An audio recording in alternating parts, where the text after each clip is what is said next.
साथ साथ चीज़ें बदलती हैं, नई जनरेशन्स आती हैं, नई चीज़ें आती हैं, पर एक चीज़ है कि जिन चीज़ों का एडवांटेज होता है उसका उतना ही डिसएडवांटेज भी होता है। ये यहाँ पे आप सभी को ज़रूर पता होगा। जितना हमें मोबाइल का फ़ायदा होता है, हम मोबाइल का जितने चीज़ों में काम कर सकते हैं, व्हाट्सअप, फेसबुक, फ़ोन, ईजी हो गया इतना कुछ, पर उसका दुरुपयोग भी तो इतना सारा है। युवा आज कर रहे हैं, इंस्टाग्राम पे नए नए रील फॉलो हो रहे हैं, कभी सो ब्यूटीफुल, कभी मोए मोए चल रहा है, ये ट्रेंड फॉलो कर रहे हैं बेसिकली सब लोग। फोन का उपयोग, सही उपयोग जो लोग सक्सेसफुल होते हैं, तो फोन में पढ़ाई भी किया जा सकता है, फोन से हम लोग पढ़ सकते हैं, फोन से कितने लोग आगे बढ़े, अपना बिजनेस स्टार्ट कर सकते हैं, कुछ कोचिंग स्टार्ट कर सकते हैं, इतना कुछ कर सकते हैं। पर जानते हैं कि मतलब युवा आज की तो क्या ही बोलूं मैं आज की युवा के ऊपर, सब जाते हैं किसी और ही लाइन पे। तो इस नाटक का मेन दृश्य यही है, और अभी जो हमारा दूसरा दृश्य होगा वो इसी चीज पे फोकस करेगा कि कैसे युवा मोबाइल के लत के कारण गिरते ही जा रहे हैं। क्या ही बोलूं मैं, होगा हाँ जाती जा रही है हमारे।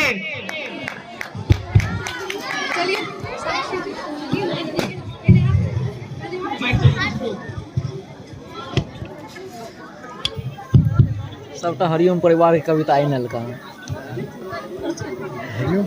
हाँ हरिओम टोटल कविता हरिओम परिवार के बीच में कुमार विश्वास के एक दूटा आयल, कुमार विश्वास लड़कियों का लग रहो होगा लग रहा एखन हरिओम परिवार के जतेक राष्ट्रभक्ति देशभक्ति वाला जतेक पुष्पा कल्ला से लेकर भगत सिंह सब आवे। देख ऋषिका, अपने गांव के स्वर्णिम भविष्य को देख, कोई सेल्फी में व्यस्त है तो कोई फ्री फायर में मस्त है।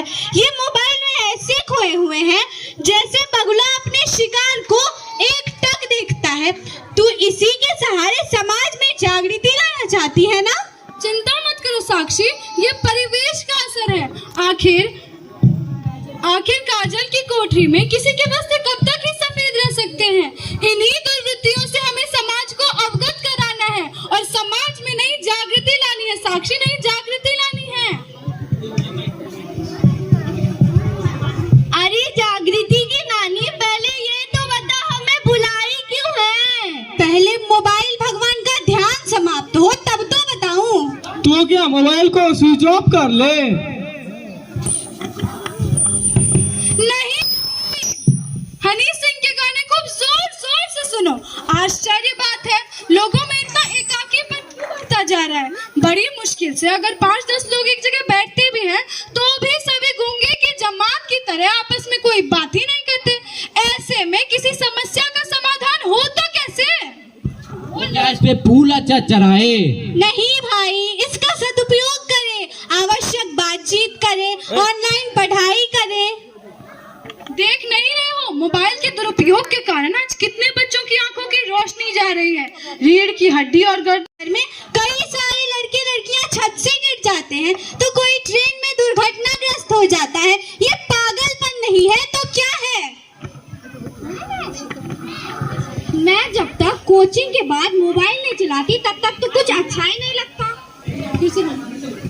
मैं कोचिंग के बाद जब तक मोबाइल नहीं चलाती तब तक तो कुछ अच्छा ही नहीं लगता है। अनामिका, तुम तो साइंस की स्टूडेंट हो, तुम तरल पदार्थ से ठोस पदार्थ बनाने के तो उदाहरण तो दो।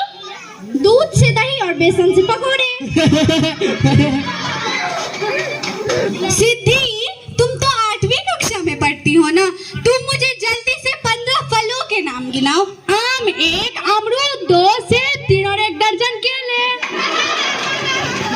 अरे उज्जवल, तुम तो नीट की तैयारी करने वाले हो, तुम तो जानते ही होगे कि जल का अनुसूत्रक H2O होता है, तो इसे लिखेंगे कैसे? H2O कैसे लिखेंगे? H2O अर्थात HIJKLMNO। वाह उज्जवल भाई, तुम्हारा नीट तो फर्स्ट अटेम्प्ट में ही क्लियर हो जाएगा। तैयारी जो बहुत अच्छी है। हाँ रुस्तम, तुम तो सरस्वती माता के बहुत बड़े पुजारी हो। सरस्वती पूजा से 2 महीने पहले से सारे जीनियस स्टूडेंट्स के साथ बस, ट्रक, ट्रैक्टर, ठेला सबसे जबरदस्ती चंदा वसूलते हो, और सरस्वती पूजा के दिन सरस्वती माता को किसी चौराहे पे रखकर उनके ही सामने 1 सप्ताह तक डीजे सरस्वती माता की कृपा से तुम भी जीनियस हो गए होगे। वाह रुस्तम, तब तो तुम मेरे एक प्रश्न का उत्तर जरूर दोगे। पूछो। मानो हम लोग एक नदी में नाव से यात्रा कर रहे हैं, बीच नदी में नाव में एक छेद हो जाता है, तब तुम क्या करोगे? बस इतना हल्का प्रश्न, तुरंत नाव में उससे बड़ा दूसरा छेद कर देंगे। एक तरफ से पानी आएगा, दूसरी तरफ से निकल जाएगा। चुप रहो, ये कोई लाफ्टर कंपटीशन नहीं है, ये एक आईना है, आईना जिसमें तुम लोग अपना चेहरा साफ साफ देख सकते हो।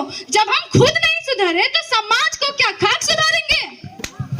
सही कहती हो दीदी, पटना में कोचिंग की अधिकांश लड़कियां पढ़ाई करेगी खाक,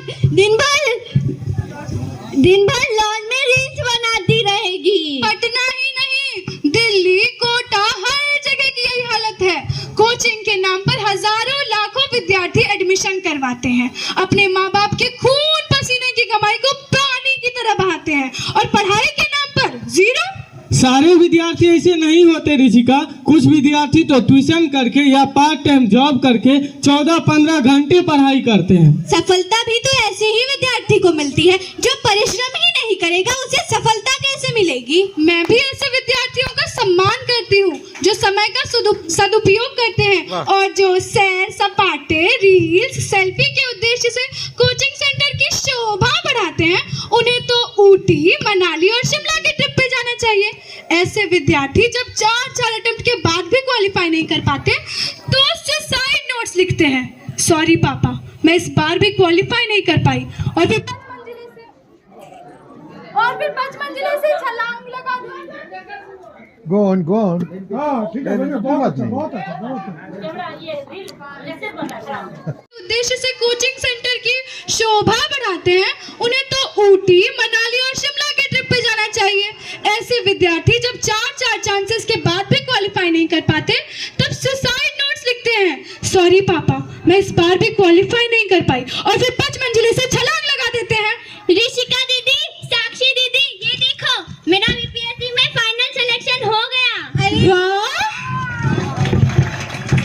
आज मेरी सुलेखा अफसर बन गई। मैं तुम्हारे जैसे दोस्त पाकर धन्य हो गई सुलेखा, धन्य हो गई। हाँ सुलेखा, तुम बचपन से गांव में ही रहकर इतनी अच्छी सफलता पाई हो।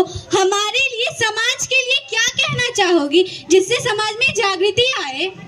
मैं तो बस इतना ही कहूंगी कि परिश्रम का कोई विकल्प नहीं है। एक एक क्षण का सदुपयोग करके ज्यादा से ज्यादा सेल्फ स्टडी करें और सोशल मीडिया से दूर रहें, और गुरुजनों, माता पिता, बड़े बूढ़ों का आशीर्वाद प्राप्त करते रहें। और मैं फिर से दोहराऊंगी कि कठिन परिश्रम करें और सफलता आपके कदम चूमेंगी। तब तो यही निष्कर्ष निकलता है कि कौन कहता है आसमां में सुराख नहीं हो सकते, एक पत्थर तो तबीयत से उछालो यारो। चलो अब हम सब अफसर बिटिया के घर चलते हैं। चलो।